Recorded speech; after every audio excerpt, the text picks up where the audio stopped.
So I don't know what clever human came up with the combination of crispy, salty fried chicken and Thai papaya salad, but whoever it was is my damn hero, I can tell you that. First thing we want to get off our plate is the marinade, and this is super simple, guys. I love this one. It's a very traditional, very simple Thai marinade, and you can use it for seafood, meats, whatever you like. It's great on the barbecue or on the grill. So garlic first, and I'm just popping those skins off. Okay, and I've got some coriander here, and I'm using the coriander root and stem because that has a whole lot of flavor. And then I just want a little sprinkling of black peppercorns, and you want to pound this to a very rough paste. So this is the kind of situation we're looking for. I don't want it too smooth because I actually want some of these bits and pieces to get all crunchy and crispy on the outside of the chicken when I fry it. Now I just need a little bit of fish sauce in there. And that smell already, the garlic and the pepper. Simple ingredients and yet so good. Okay, and the chicken goes in. Now this marinade doesn't need long to do its work, so I'm just going to set it aside for a few minutes while I get my somtam salad done.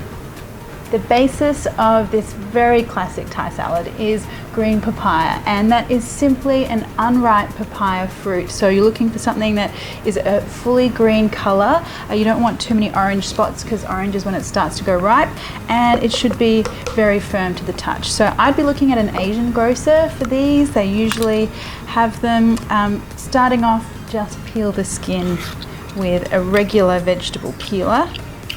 Okay, now there's two ways to go about doing the shredding. You can do the Danger Mouse way, which I'll show you first, and that is the very traditional way of simply using a knife and then just being careful of your fingers being underneath, but just tap the fruit so that you're getting some nice cuts into the side.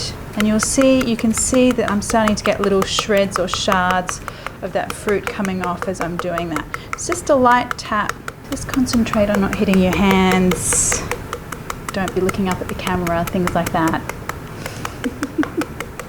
Okay, now once I can see that I have got quite a few little shards that are starting to come off, now it's time to do the shave. So just angle your knife down and just lightly shave off those little strips that you've been cutting by tapping the fruit.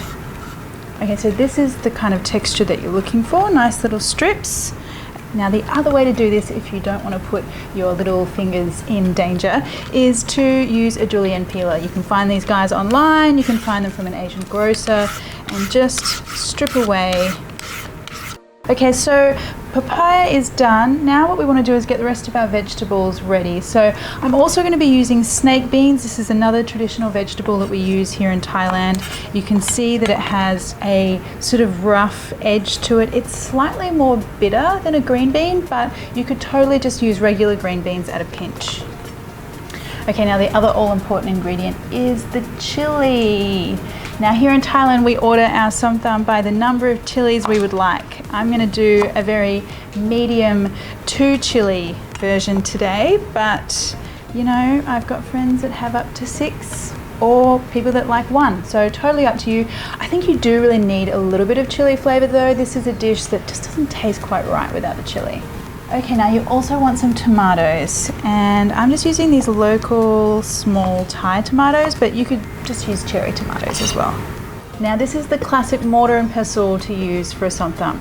It's going to have a conical base and a light wooden pestle because this part is just meant to lightly bruise the ingredients and not really smash down on them. But I know not everyone's going to have one of these at home, so you could totally just use a large bowl, and if you've got a rolling pin or a pestle, you could do the somtam in that, or you can grab a bag, a sealable bag, pop all your ingredients inside, and then just lightly sort of bruise and smash them that way. So there are all your options, but we're doing the very traditional classical version today. So I'm in here with 2 cloves of garlic. I just want to take those skins off. And then I want my chilies. So I'm just gonna persuade these guys to make friends. So now I've got dried shrimps. These guys are next. Dried shrimp should be available in an Asian supermarket. You just want to soak those in just some regular water for about 10 or 15 minutes to soften them up. And then I also want some peanuts. Now I've roasted these peanuts in a dry frying pan until they're really nice and dark brown. And again, I'm not trying to make a paste here, I'm just sort of bruising the ingredients and releasing all of their essential oils and some of their aroma and flavour. Now my snake beans, just bruise those guys a little. And now for the Parma sugar. Now that one just needs to be sort of broken up a little bit in there, just so it dissolves. Now for the papaya. Put a few handfuls in first, get a bit of a bruise. Okay, rest can go in. And then the tomato and the fish sauce. So you want to just do a little bit of bruising and then scoop everything up and mix it together. Okay, and then finally the lime juice. Okay, now at this point I can hear that this somtam is sounding great. It's just that little squelch. That's just the right kind of sound I'm looking for. And then the all-important taste, because of course we're trying to get the right balance of the salty fish sauce, the sweet palm sugar and the lime juice.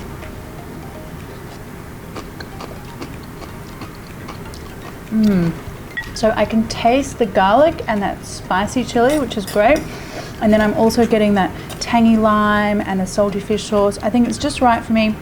Okay, so now it's time to do the most joyful thing in the world, which is fry some chicken. Now I'm just gonna grab my chicken pieces and dredge them in some plain flour. And we want to cook those in some hot oil. Now, I don't want that oil to be too furiously hot. These are quite big chicken pieces and I really want to get a beautiful, even golden color and cooked right through. So I just want some nice, sensible bubbles there. And these pieces will take about 10 to 12 minutes to cook through. And now you just want a sprinkling of salt, because anything out of the hot oil loves to soak up a little bit of salt. And now for that moment that I live for, cutting the crispy chicken. And that beautiful garlic and pepper smell, that is just divine. So I don't know what clever human came up with the combination of crispy, salty fried chicken and Thai papaya salad, but whoever it was is my damn hero, I can tell you that. And there you have it, guys, one of the most amazing combinations in history. And you have to get, in one mouthful, a little bit of that chicken. Oh, listen to that crunch, and a little bit of that salad.